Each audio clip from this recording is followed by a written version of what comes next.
Shalom Bapak Ibu semuanya, apa kabar? Semua diberkati Tuhan, amin. Mari Bapak Ibu kita saat teduh sejenak sebelum mulai ibadah kita. Kita renungkan, kita nikmati kebaikan Tuhan dalam hidup kita.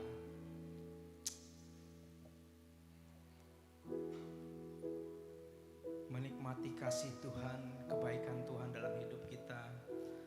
Penyertaan Tuhan selama 1 minggu ini, perlindungannya, kekuatannya, kasihnya, kemurahannya yang menyertai kita semua, kesehatan sehingga kita bisa hadir pagi hari ini dengan hati, dengan rindu mengucap syukur buat segala kebaikan, kemurahan Tuhan dalam hidup kita.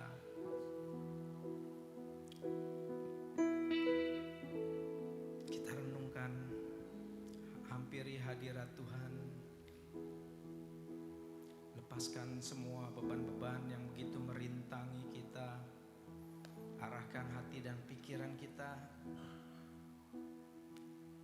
Fokus kepadanya, memuliakan namanya, meninggikan namanya di tempat ini.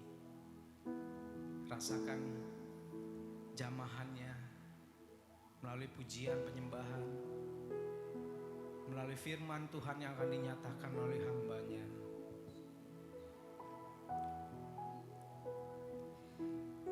Terima kasih Yesus.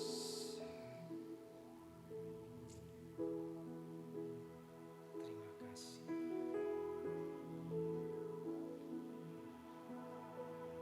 Oh, haleluya.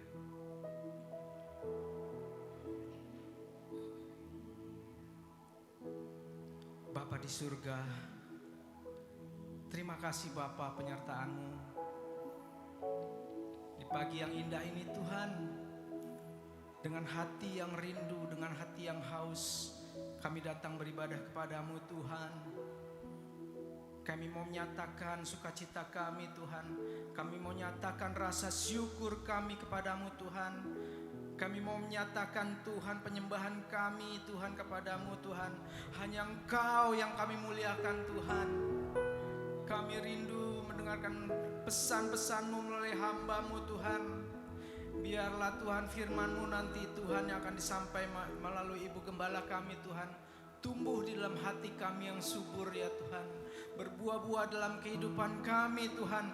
Menjadi rema dalam hidup kami Tuhan. Sehingga kami Tuhan menjadi pelaku firman-Mu ya Tuhan. Dan kami memiliki kuasa sebagai anak Tuhan. Bapa di surga, terima kasih sekali lagi Tuhan buat kesehatan, buat nafas kehidupan yang Kau anugerahkan kepada kami. Berkat-berkat-Mu kepada keluarga kami Tuhan, perlindungan-Mu Tuhan. Semua karena kasih-Mu Tuhan. Terima kasih Tuhan juga kami mau bereskan semua Tuhan. Jika ada hal-hal yang menghalangi Tuhan kasih-Mu dalam hati kami, ampuni Tuhan segala dosa dan kesalahan yang kami buat dengan sengaja maupun tidak disengaja. Kuduskan kami Tuhan dengan darah Tuhan Yesus. Kami berdoa Tuhan, kami akan fokuskan hati pikiran kami hanya kepadamu Tuhan. Jika ada kuasa roh-roh jahat yang mencoba mengganggu di tempat ini, yang menghalangi kami beribadah kepada Tuhan, kami sepakat, kami satu hati, kami hikat, kami tolak di dalam nama Tuhan Yesus. Hanya kuasa Roh Kudus bekerja kiranya Tuhan sebebas-bebasnya dalam hati kami beracara Tuhan. Terima kasih Bapa. Kami bersyukur Tuhan buat para pelayan Tuhan yang melayani hari ini Tuhan. Kau balas segala kebaikan mereka, jerih lelah mereka Tuhan, pengorbanan mereka Tuhan. Pakai mereka menjadi alat-Mu, kuduskan mereka semua Tuhan. Terima kasih Bapa, kami siap memuliakan nama-Mu. Kami siap mendengarkan firman-Mu. Kami siap bersuka cita bersama Tuhan, bersama anak-anak Tuhan lain di tempat ini. Terima kasih Bapa, di dalam nama Tuhan Yesus yang kami sembah, Tuhan dan Juru Selamat kami, berdoa mengucap syukur dan terima kasih. Kita semua yang percaya sama-sama katakan amin. Mari kita siapkan hati kita untuk lebih dalam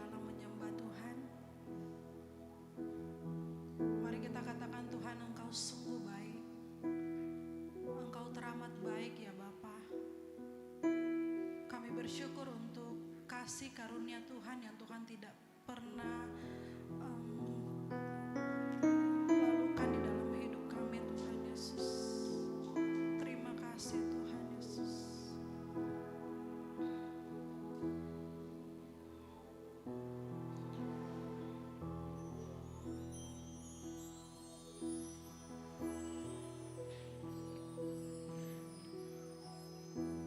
Terima kasih Tuhan Yesus.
atas kehidupan kami Tuhan Yesus. Kami perlu Engkau Tuhan campur tangan di dalam segala hal di dalam hidup kami Tuhan Yesus. Haleluya, haleluya Yesus. Kami perlukan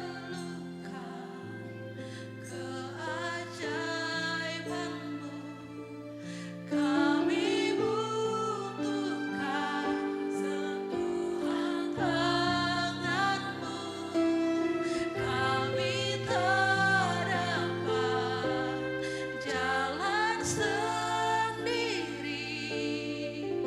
Kami perlukan Tuhan. Kami perlu Engkau. Kami perlukan keajaiban-Mu. Kami butuhkan sentuhan tangan-Mu. Kami tak dapat jalan sendiri. Kami perlukan Tuhan. Kami perlu. Angkat tanganmu bersorak buat Tuhan Yesus. Kami perlukan keajaiban-Mu. Kami butuhkan sentuhan tangan-Mu. Kami tak dapat jalan sendiri. Kami perlukan Tuhan. Kami perlu Engkau. Kami perlukan Tuhan. Kami perlukan. Kami perlukan Tuhan. Mari berikan kemuliaan buat Tuhan Yesus. Benar Tuhan, kami perlu Engkau Tuhan. Memberkati setiap kami ya Bapa. Kami bersyukur untuk pujian yang kami naikkan hanya kepada Engkau Tuhan. Dan kami rindu untuk bersorak memuliakan Engkau Bapa. Hanya di dalam nama Tuhan Yesus bersama dengan saya katakan amin. Mari kita berikan tepuk tangan yang meriah buat Tuhan Yesus. Haleluya. Saya percaya bahwa kita bersukacita di pagi ini. Yang bersukacita katakan Tuhan Yesus dahsyat dan luar biasa. Haleluya.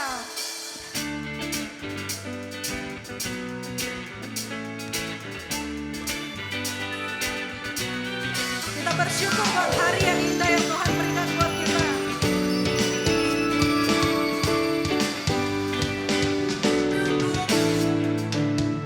Kecaplah dan lihatlah betapa baiknya Tuhan itu. Rasakan dan nikmati kasih setia Tuhan. Kecaplah dan lihatlah. Kecaplah dan lihatlah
kita? Haleluya, kita percaya bahwa cinta kita hanya buat Tuhan Yesus. Haleluya. Mari kita siapkan hati kita untuk diberkati dengan kebenaran firman Tuhan.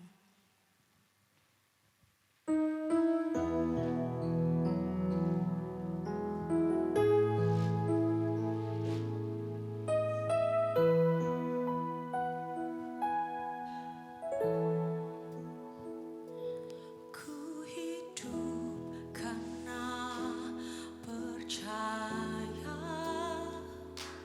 Kau yang berjanji setia, pengharapanku selalu ada di dalam-Mu. Ku tidak akan menyerah meski dalam kesesakan. Seluruh hidupku dalam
memiliki Tuhan yang dahsyat. Terima kasih Yesusku, biarlah ibadah kami pada hari ini boleh menyenangkan hati-Mu. Kami datang kepadamu dengan hati yang bersyukur. Kami mau ungkapkan rasa syukur dan terima kasih kami Tuhan pada hari ini lewat ibadah. Itu sebabnya kami rindu ibadah kami boleh berkenan kepadamu. Terima kasih Tuhan. Tuhan, kami mau mendengar firman-Mu. Tolong kami supaya kami mengerti, kami pahami dan kami lakukan. Karena kami tahu yang Engkau rindukan adalah orang yang mendengar dan melakukan firman. Dan Engkau kategorikan sebagai orang yang berbahagia. Kami mau itu ya Tuhan. Itu sebabnya mampukan kami Roh Kudus untuk hidup dalam perkenanan Tuhan. Hidup seturut dengan firman-Mu. Melakukan apa yang Tuhan mau. Karena kami tahu apa yang Kau perintahkan dalam hidup kami. Semuanya pasti untuk kebaikan dan kebahagiaan hidup kami. Urapi kami semua. Dan urapi hamba-Mu untuk menyampaikan pesan Tuhan kepada umat-Mu pada siang hari ini. Dalam nama Yesus kami berdoa dan kami sambut firman-Mu. Haleluya. Amin. Shalom. Silakan duduk. Puji Tuhan, hari ini firman Tuhan ayatnya sudah saudara hafal dah. Ayatnya gampang sekali, sering diutarakan, sering disampaikan. Tetapi kayaknya kita jarang dah melakukan. Ya, kita buka Amsal pasal 4 ayat 23. Kadang ada orang begitu tuh, orang Farisi. Gue udah denger, gue udah tahu dari situ ke sini, dari sini ke situ. Iya, tapi lu udah lakukan belum gitu. Kan intinya begitu, lu udah lakukan belum? Jangan cuma tahu aja. Setan aja tahu, betul gak? Setan aja tahu firman Tuhan loh. Setan tahu gak Yesus itu juru selamat? Tahu, tapi mau gak dia percaya? Enggak mau. Mau gak dia lakukan untuk menyembah? Enggak mau.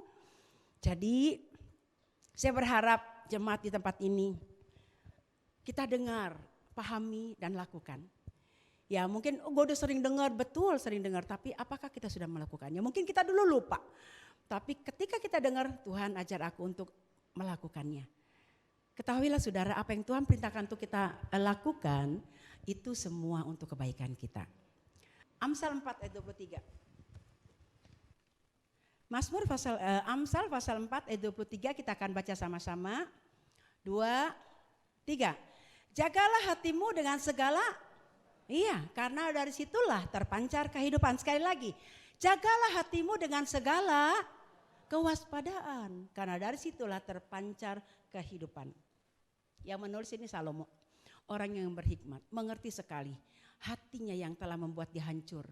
Karena tidak merawat hati dengan kewaspadaan yang membiarkan dia, istri-istri atau gundik-gundiknya itu mencondongkan hati dia kepada berhala-berhala yang akhirnya membuat dia hancur dan jauh dari Tuhan. Itu sebabnya dia menuliskan jaga hati dengan segala kewaspadaan. Bukan sekedar jaga loh saudara, tetapi dengan segala kewaspadaan. Karena dari situlah sumber kehidupan. Hati adalah cerminan hidup. Ya, hati adalah apa tuh ya saudara? Lewat hatimu itulah hidupmu. Bagaimana hatimu itulah hidupmu. Jadi jaga hati dengan segala kewaspadaan. Saya baca waspada itu apa ya? Waspada itu adalah mencermati, memperhatikan.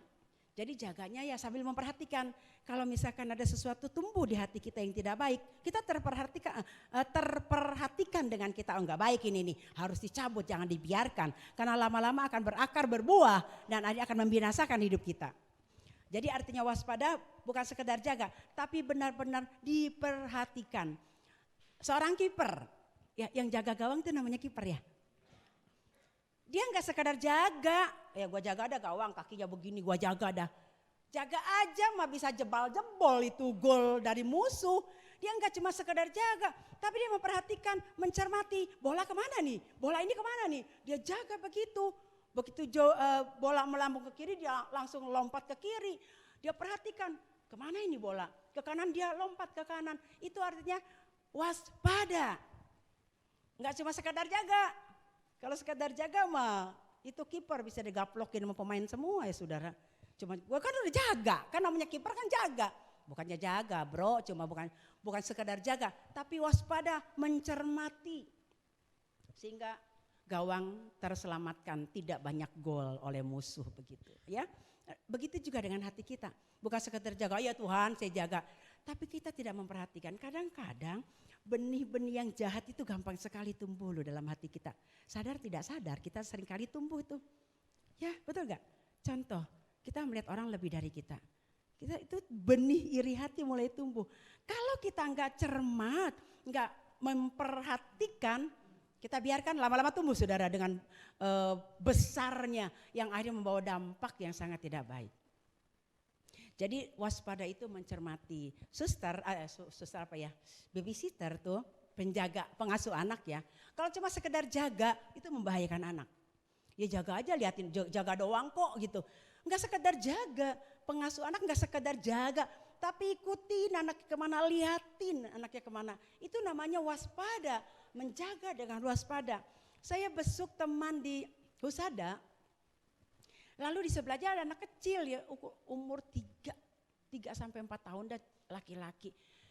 Aduh, semua dibalut seperti mumi. Saya hampiri, saya kan habis doakan teman saya. Lalu dia juga, Bu, doakan dong. Kenapa? Saya bilang anaknya. Saudara tahu itu bubur panas tuh menimpa dia. Jadi rupanya itu orang tua punya dapurnya agak pendek kan ya. Kan ada dapur, kita bikin meja dapur kan ada yang tinggi tapi ada yang pendek juga supaya gampang begitu. Ini rupanya agak pendek, jadi anaknya nih ke dapur, mbaknya nggak perhatiin. Jaganya kalau pas saat dia nonton TV aja, waktu dia jalan ke dapur, namanya anak kan apa juga mau tahu kan. Dia pegang itu panci, pas ada pancinya di pinggir meja itu, meja dapur. Dia pegang, dia tarik, muncrat semua bubur baru mendidih itu saudara. Aduh, itu anak kasihan banget. Saya sampai gak tega lihatnya. Sekali lagi, jadi waspada itu adalah mencermati. Kenapa kita harus menjaga hati kita? Kita buka di dalam Matius pasal yang ke-15 ayat 17 sampai 20. Hari ini ayatnya banyak, gak apa-apa ya, supaya kita lebih mengerti. Karena abranya kayaknya masih perjanjian lama, tapi abra yang dulu harusnya udah sampai wahyu, udah selesai. Mengapa kita harus menjaga hati kita dengan segala kewaspadaan, kata Alkitab? Kenapa? Karena Matius 5 ayat 17 sampai 21 lagi ya, Lukas 6 ayat 45 sekalian. Kita baca sama-sama 2, 3. Tidak tahukah kamu bahwa segala sesuatu yang masuk ke dalam mulut turun? Ya, lalu dibuang di jamban. Tetapi apa yang keluar dari mulut berasal dari, itulah yang menajiskan orang. Selanjutnya, karena dari hati nih. Kenapa kita harus jaga hati? Karena dari hati ini timbul nih segala pikiran jahat, terus pembunuhan, terus perzinahan, terus percabulan, terus pencurian, sumpah palsu dan hujat. Itulah yang menajiskan orang. Tetapi makan dengan tangan yang tidak dibasuh tidak menajiskan orang. Ini Yesus bercakap-cakap dengan muridnya dan para ahli Taurat. Biasa selalu ahli Taurat itu mau menjebak Yesus. Yesus bilang, apa yang kita makan itu masuk, kita kunyah, perut akan mengolah lalu dibuang ke jamban. Begitu kan? Memang begitu. Tetapi yang keluar dari mulut itu loh yang menajiskan orang. Jadi saudara mau makan apa aja yang penting bayar itu enggak najis, enggak haram. Kecuali makan enggak bayar. Tinggalin KTP gitu ya. Jadi apapun yang saudara suka, saudara boleh makan. Yang penting kita, Tuhan kasih hikmat, makan secukupnya. Setuju? Jangan mentang-mentang doyan makan sebanyak-banyaknya gitu. Akhirnya kolesterol tinggi, darah tinggi, diabetes tinggi. Itu kan kita kurang hikmat, padahal Tuhan kasih hikmat. Jadi makan apa aja Yesus katakan tidak menajiskan hidup. Nah, yang menajiskan hidup itu apa yang keluar dari mulut, yang timbulnya dari hati. Paham saudara? Paham ya? Karena dari hati itu timbul banyak tuh iri hati, banyak sekali kan pembunuhan, perzinahan dan lain sebagainya. Nah itu yang menajiskan orang.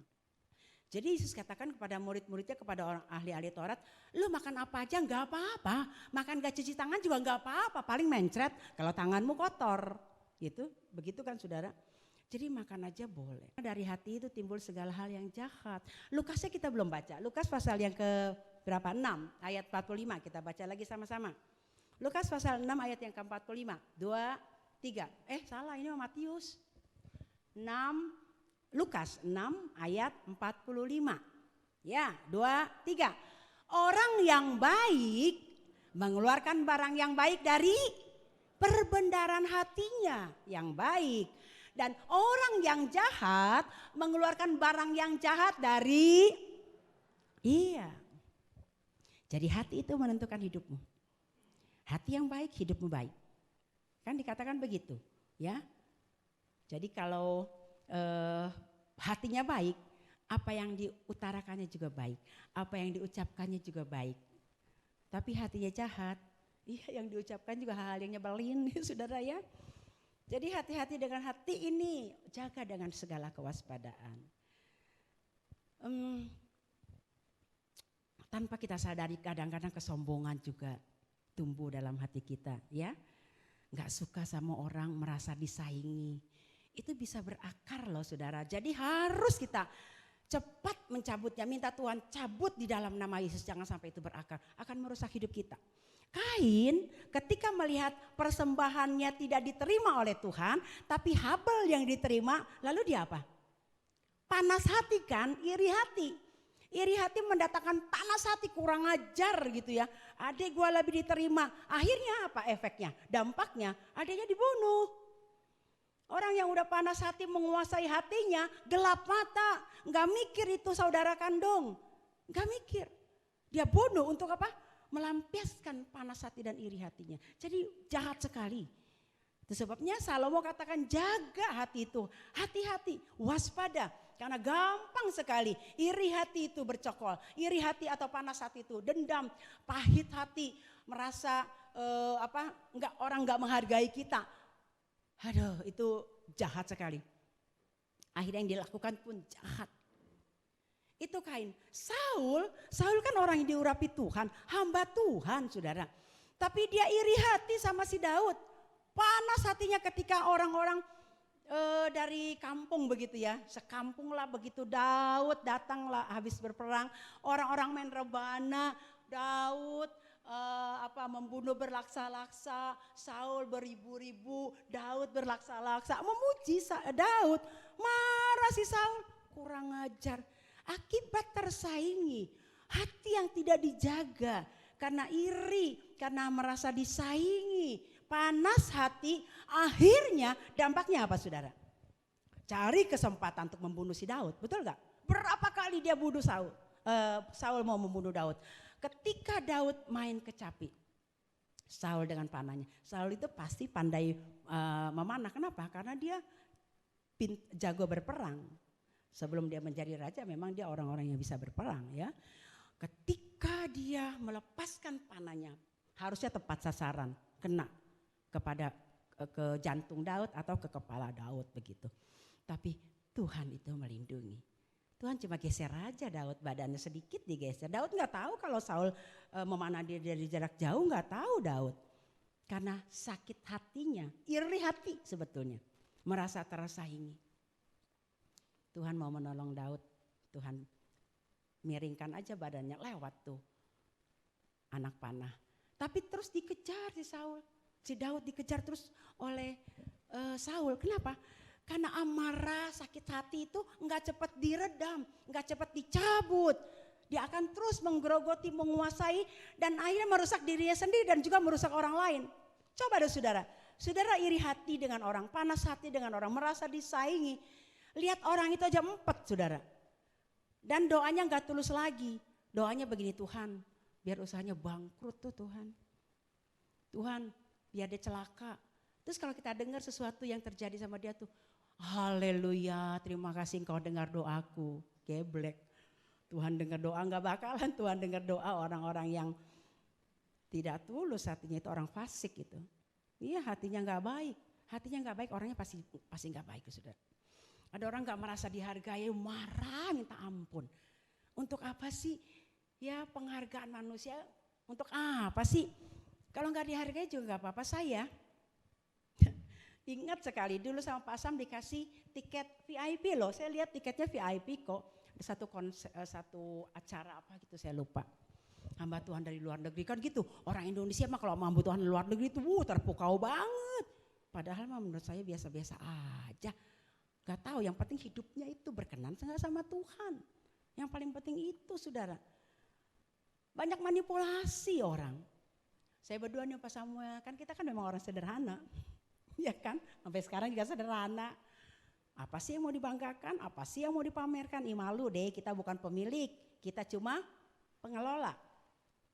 Kita bawa. Nah, penerima tamu yang pertama, lihat tiket kita kan VIP, dibawalah ke depan. Yang namanya VIP kan ke depan kan. Waktu itu masih belum banyak yang datang. Ke depan duduk nih, kan udah banyak yang datang, kita duduk. Asik kita berdua duduk. Duduk sama saya, lihat sih banyak orang pembesar di situ. Aduh, seneng banget. Terima kasih Tuhan. Begitu udah rame, bukan yang tadi terima pertama, nggak tahu itu, dia langsung nggak lihat tiket saya lagi, langsung sama Pak Samuel nepok kita berdua. Bapak Ibu tolong ya, Bapak Ibu bukan di sini duduknya gitu. Terus saya bilang, di mana dong? Di belakang. Ya udah, kita ke belakang berdua. Sebenarnya kesel juga ya, dipermalukan loh. Semua orang udah banyak loh yang datang. Dulu waktu saya datang kan belum banyak, baru bagian depan aja yang VIP. Nah ini bagian belakangnya banyak. Kita berdua, pas sambil jalan nunduk, kalau saya emang gak cuek, gua liatin semua. Bodoh amat, dipermalukan, gak apa-apa. Saya telepon yang ngasih tiket. Saya bilang maaf ya, saya ini di VIP apa di belakang ya? VIP Bu. Oh begitu, kok saya udah di depan disuruh ke belakang. Masa siapa yang suruh? Gak tahu siapa yang suruh. Pokoknya penerima tamu, enggak Bu, nanti saya datang gitu. Saya udah duduk di belakang, paling pojok. Keterlaluan tuh orang, bener-bener. Tapi saya tahu Tuhan mendidik saya untuk belajar rendah hati. Saya tahu setiap apa yang saya alami, proses Tuhan untuk menjadikan saya makin hari makin baik. Hati ini harus tetap baik. Paling pojok. Betul saudara. Tiba-tiba ada satu pelayan lagi, dia lari-lari cari-cari kita. Cari-cari ketemu. Dia bilang, Pak maaf ya Pak. Maaf banget. Bapak di depan. Orang memang bagian gua di depan kok. Gua kan bisa baca VIP emang bukan. Iya kan bukan buta huruf. Tapi kan bisa baca. Tapi kalau diberlakukan seperti itu ya udahlah. Kita hamba Tuhan harus belajar. Legowo, terima. Kalau tuh nggak dibalikin lagi ke VIP, ya saya nggak apa-apa, terima aja. Legowo tuh artinya itu ya apa? Ikhlas ya, betul. Nah, saya dituntun lagi. Terus kata Pak Samuel nggak apa-apa, kita di sini juga bisa kok lihat. Oh nggak Pak, jangan Pak, ntar saya diomelin sama bos saya. Jangan. Lalu kita dituntun, kita kayak anak kecil jadinya dituntun ke depan. Dipermalukan, dimuliakan.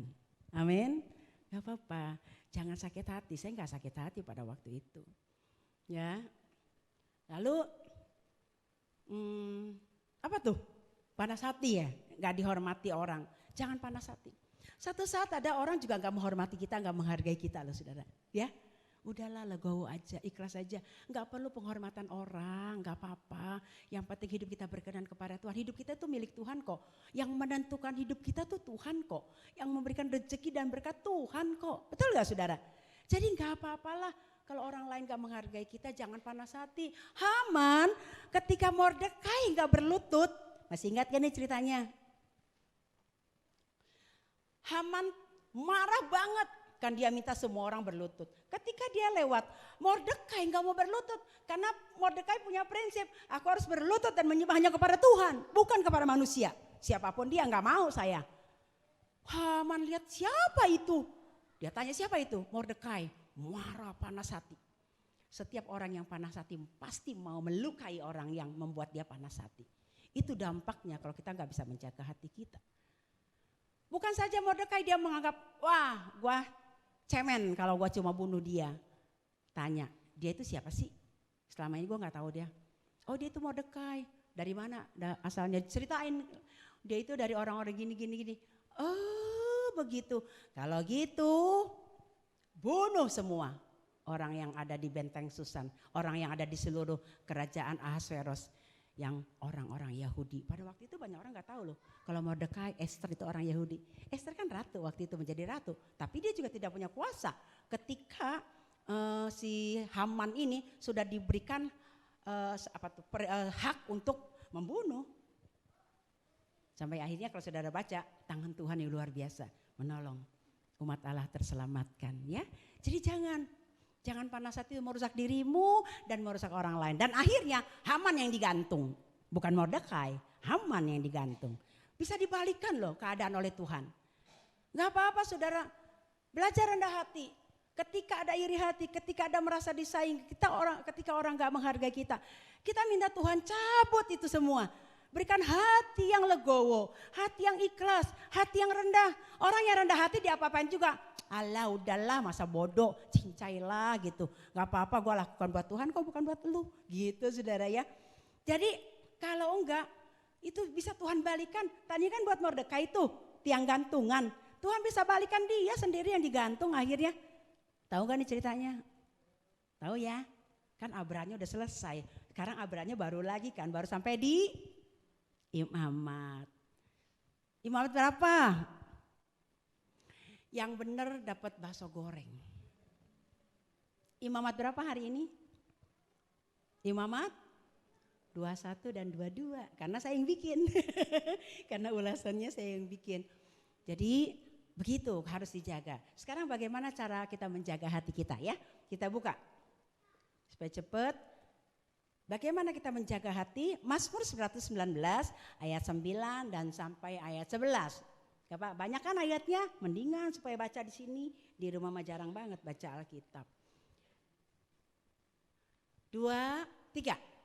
Dengan apakah seorang muda mempertahankan kelakuannya bersih? Dengan menjaganya sesuai dengan firman-Mu. Selanjutnya, dengan segenap hatiku aku mencari Engkau. Janganlah biarkan aku menyimpang dari perintah-perintah-Mu. 11. Dalam hatiku aku menyimpan janji-Mu supaya aku jangan berdosa terhadap Engkau. Yang pertama, jaga hatimu dengan firman-Nya. Makanya Abra itu bagus sekali.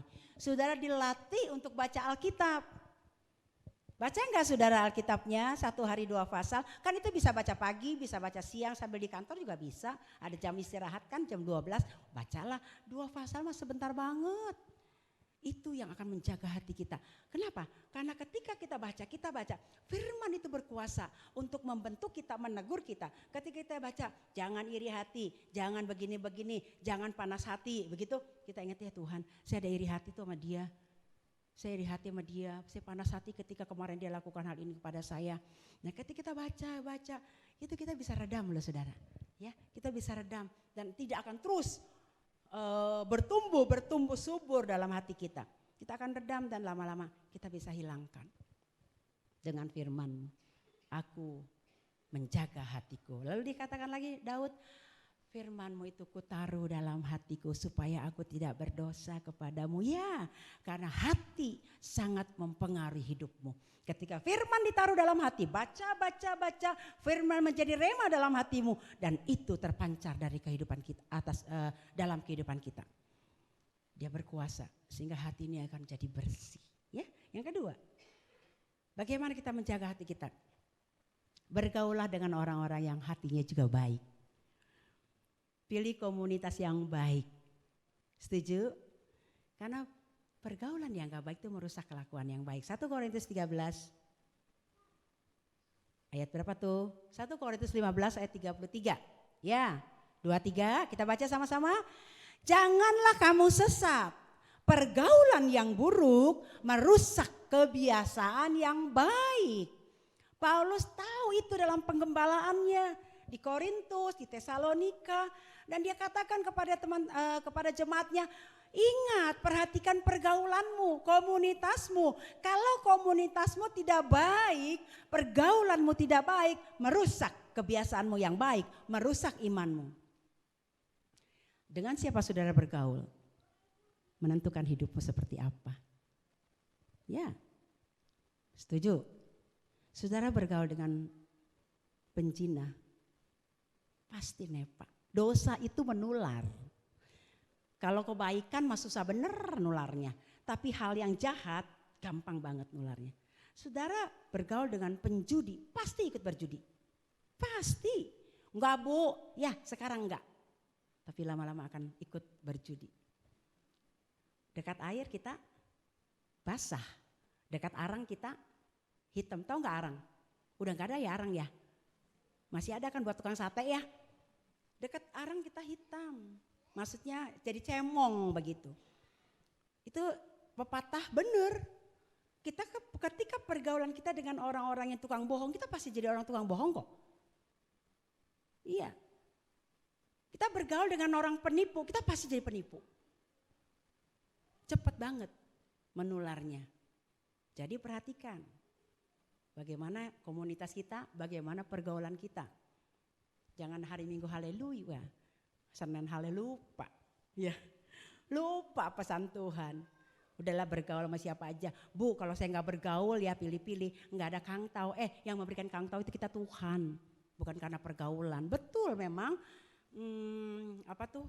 ada relasi, ada apa orang bilang, dia mau banyak koneksi.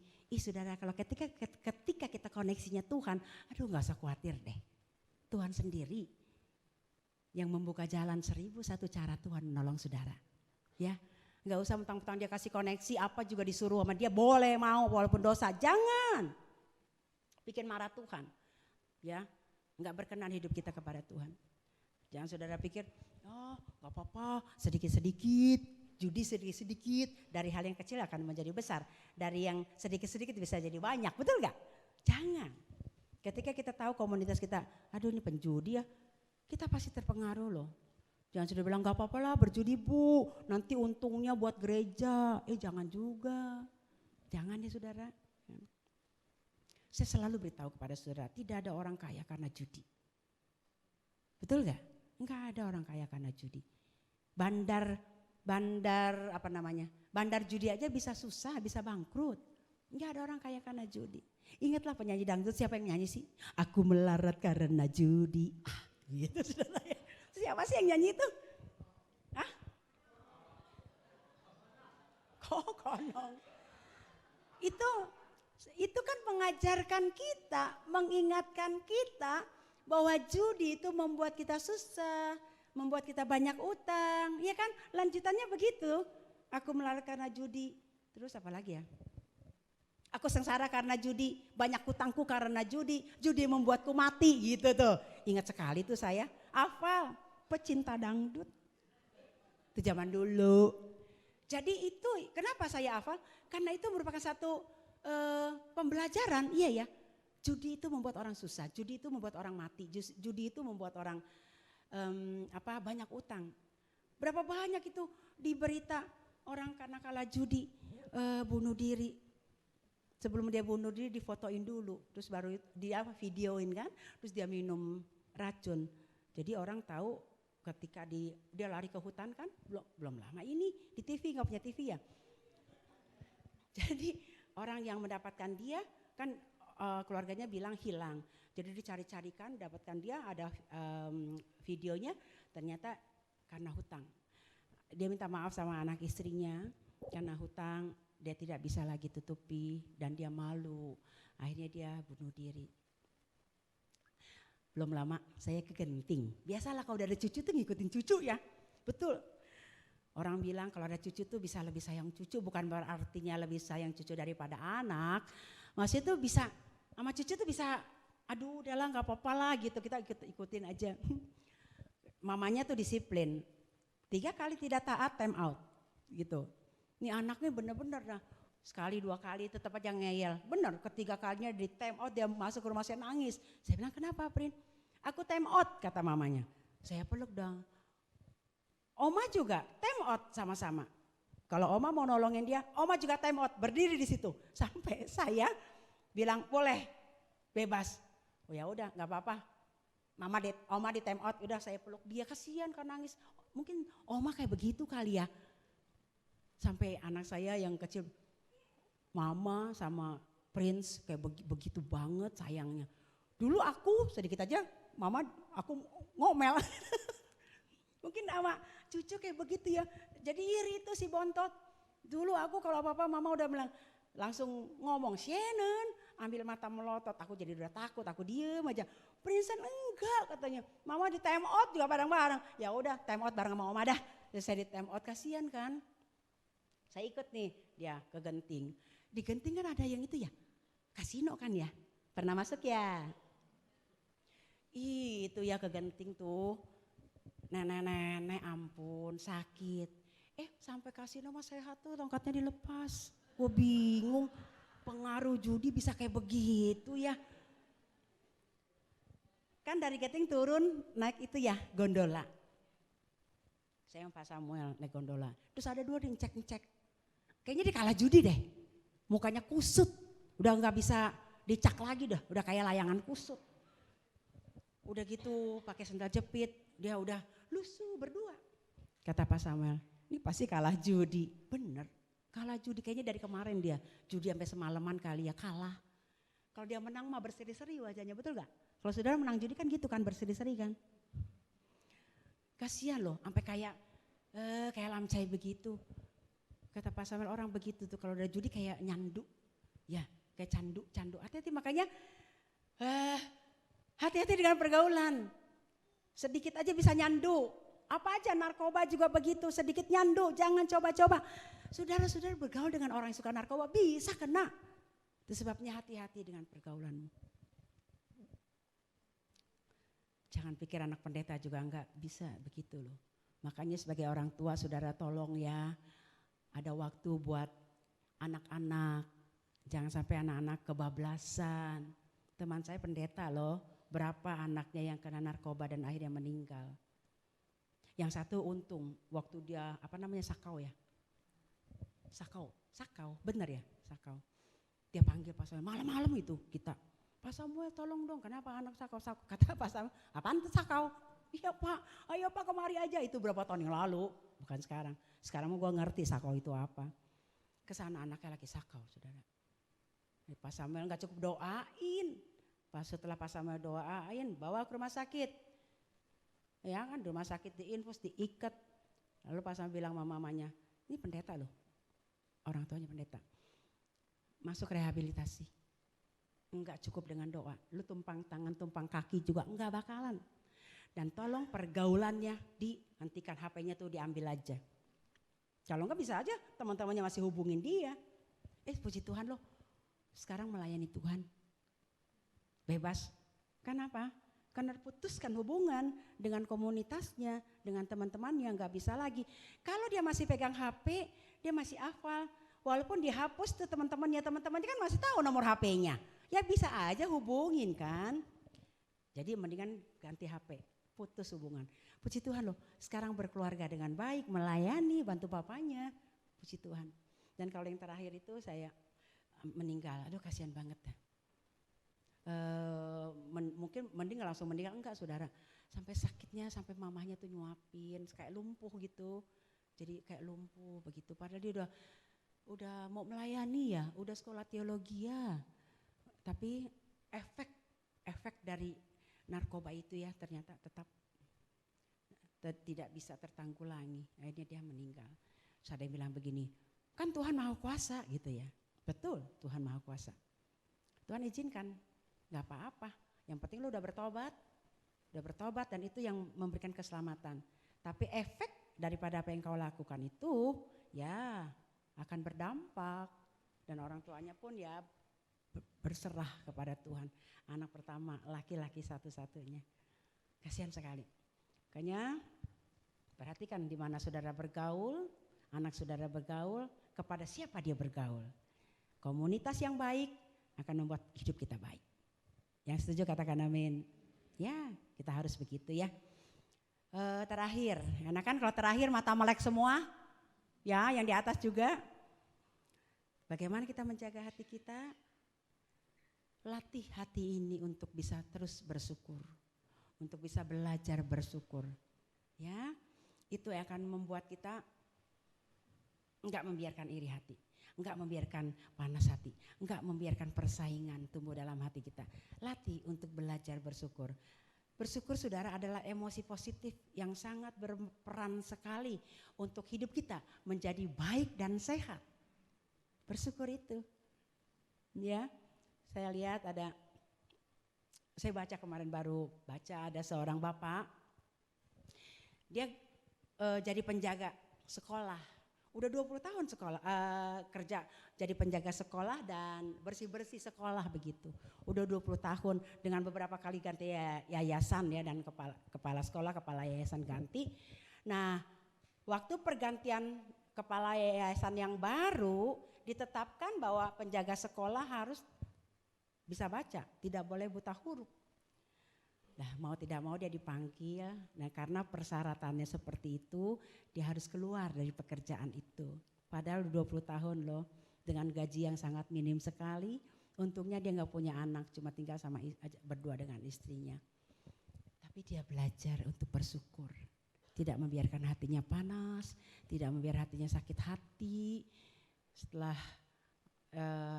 dikasih pesangon yang ala kadarnya, padahal 20 tahun loh kerja. Nih Pak, dengan berat hati Bapak tidak bisa lagi kerja di sini. Oh ya, terima kasih. Waktu dia pulang, dia tidak mau langsung ke rumah untuk memberitahu istrinya, pasti istrinya shock gitu ya. Lalu dia berjalan, mengikuti arah langkahnya, dia berjalan. Lalu Tuhan kasih hikmat dia. Di perjalanan itu padahal banyak orang lalu lalang, tapi nggak ada yang jual makanan, nggak ada yang jual minuman gitu. Terus terbersit, aku akan jual minuman makanan nih, makanan ringan gitu ya. Kayaknya laku begitu kan, banyak orang lalu lalang di situ. Dia pulang, dia cerita sama istrinya. Pertama dia cerita tentang kerinduannya gitu untuk jualan. Baru dia ceritakan, istri kan, oh iya Pak boleh Pak. Gak tahu dia bahwa hari itu juga hari terakhir suaminya kerja.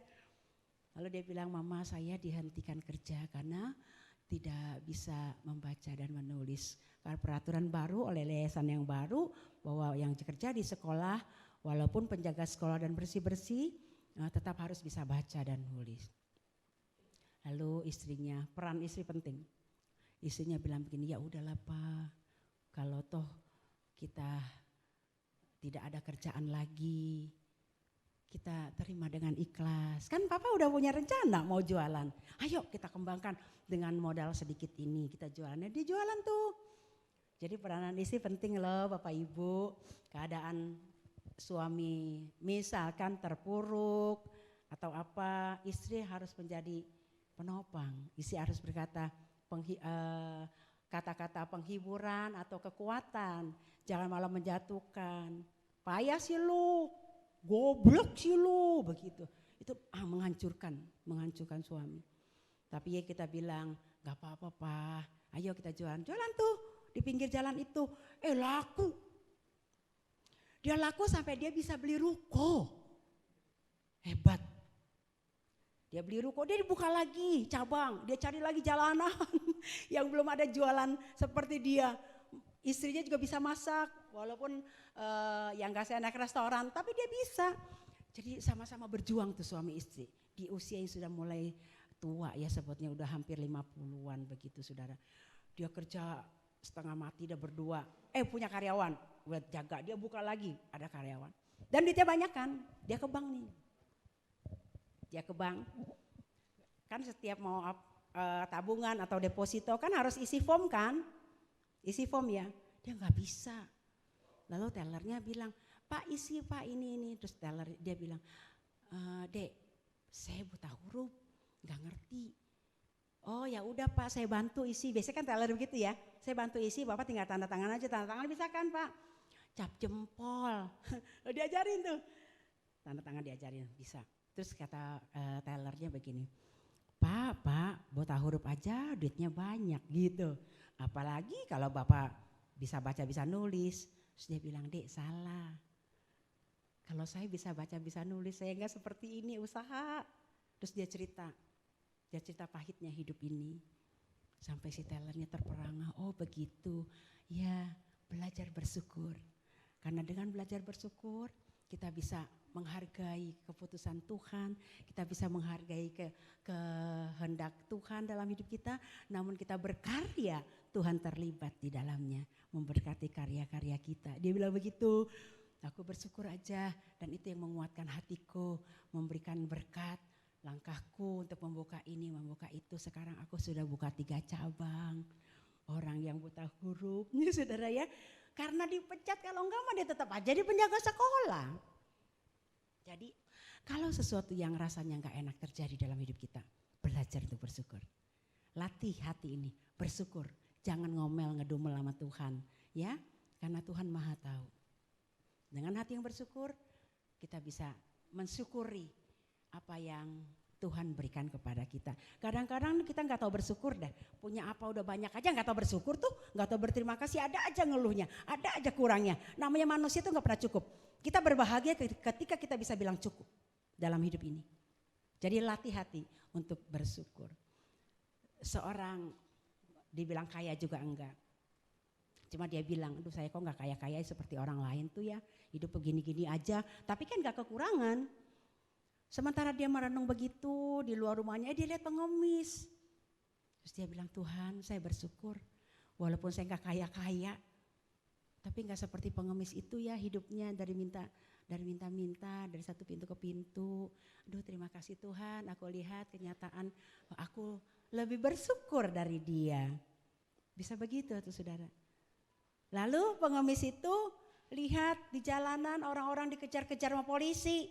Ditangkap karena mencuri dan merampok. Pengemis itu bilang, Tuhan aku bersyukur aku nggak mencuri. Walaupun aku susah mengemis, tapi aku tidak melakukan hal yang tidak baik. Akhirnya dia ditangkap polisi dan masuk penjara. Aku bersyukur Tuhan, begitu. Ketika ada orang di rumah sakit, karena kayaknya sakit melulu deh, seperti saya ini 2 minggu ya, sakit kaki lah, sakit punggung lah, kemudian mandir ke dokter. Tapi ketika kita lihat keranda jenazah ya, keranda jenazah lewat, kita bilang Tuhan aku bersyukur walaupun sakit pinggang, walaupun sakit kaki, aku gak mati. Dia udah mati duluan.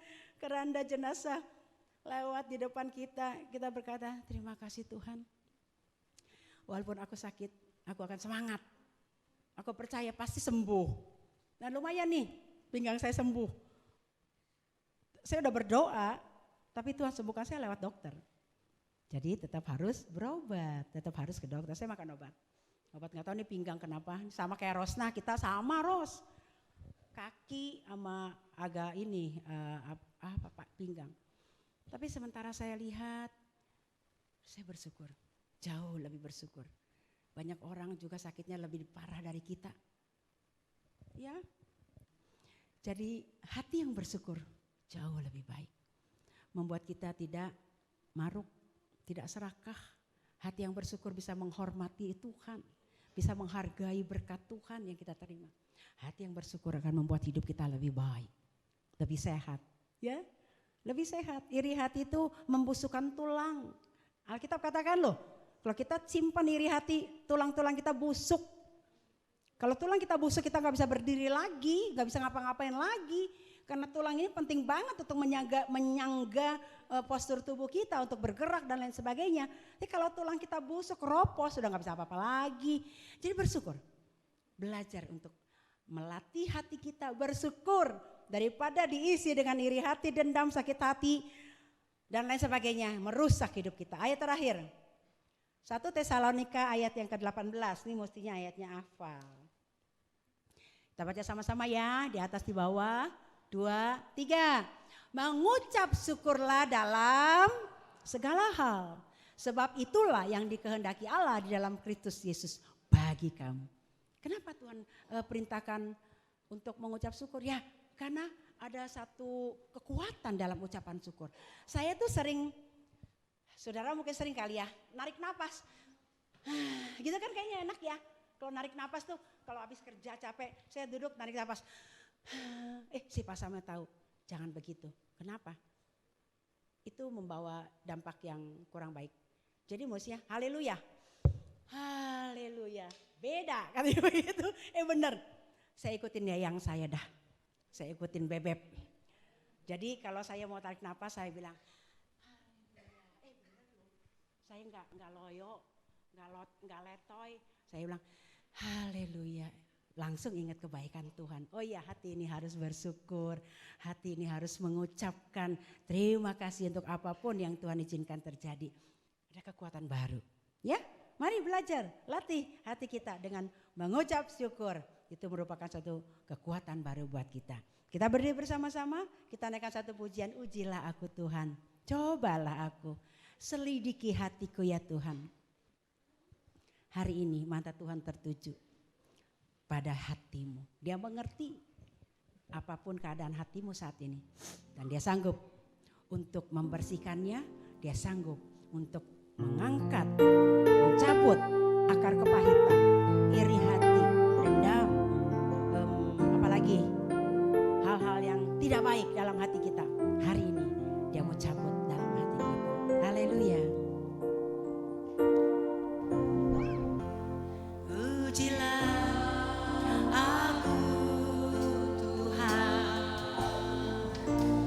cobalah aku Tuhan, selidiki batinku dan hatiku, mataku tertuju padamu.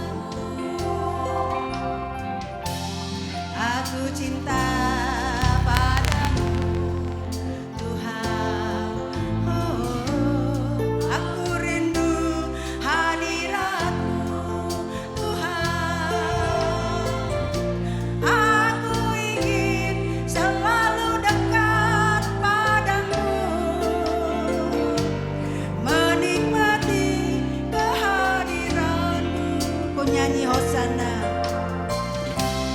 ku nyanyi Hosana, biar dia menyelidiki hatimu dan hatiku. Dia yang mampu mengangkat, mencabut segala akar yang tidak baik dalam hatimu, memberikan hati yang baru, hati yang berkenan kepada Tuhan. Haleluya, amin. Kita naikkan pujian ini sekali lagi.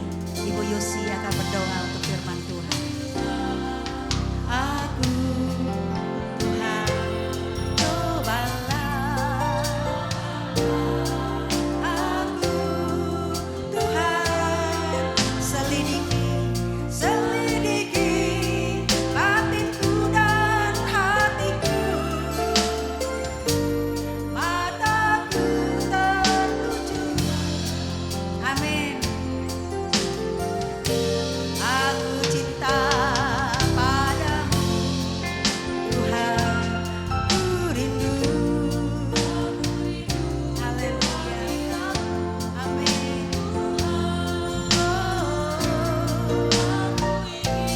Selalu dekat padamu, menikmati kehadiranmu. Ku nyanyi Hosana, ku nyanyi Hosana.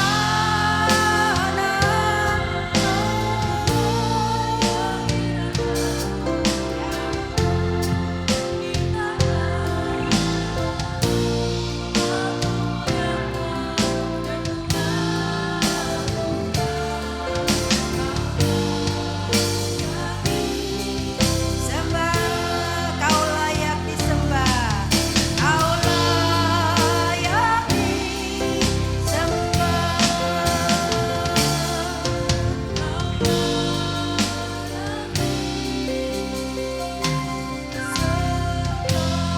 Haleluya.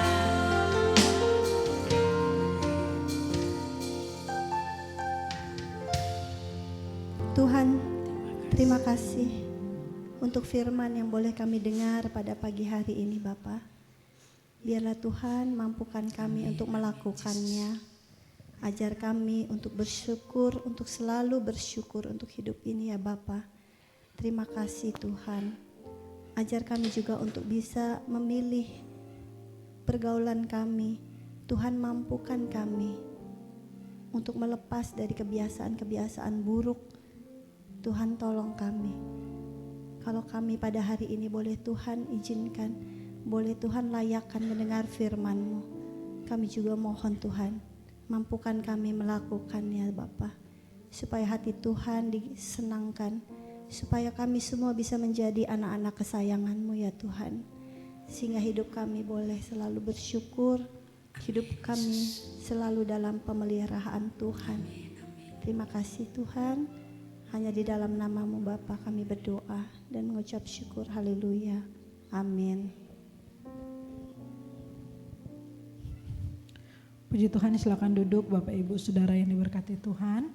Terima kasih kepada Ibu Gembala yang sudah boleh menyampaikan kebenaran firman Tuhan. Tuhan Yesus memberkati. Dan saat ini kita akan memberikan persembahan. Saya mengundang para petugas kolektor yang bertugas untuk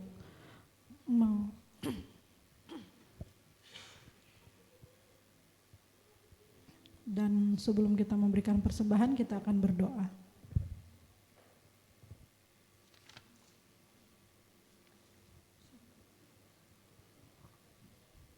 Mari kita satukan hati, kita berdoa. Bapa di surga, kami bersyukur, berterima kasih di saat siang hari ini kami sudah boleh diberkati dengan kebenaran firman Tuhan. Dan saat ini kami rindu untuk memberikan persembahan, biar kiranya Tuhan Yesus memberkati persembahan yang nantinya akan kami berikan. Sidang jemaat Tuhan diberkati, gereja kami diberkati, kami bersyukur, kami memberi dengan sukacita. Haleluya, amin. Selamat memberi, dan sambil kita memberikan persembahan, kita akan menyaksikan multimedia. Karena kita ingat betapa Dia berkorban untuk kita. Kita berdiri bersama-sama. Kita naikkan pujian kembali, ku nyanyi Hosana. Ku nyanyi Hosana bagi Rajaku yang duduk di tahta. Aku muliakan dan ku agungkan, Kau layak disembah, Kau layak disembah, Kau layak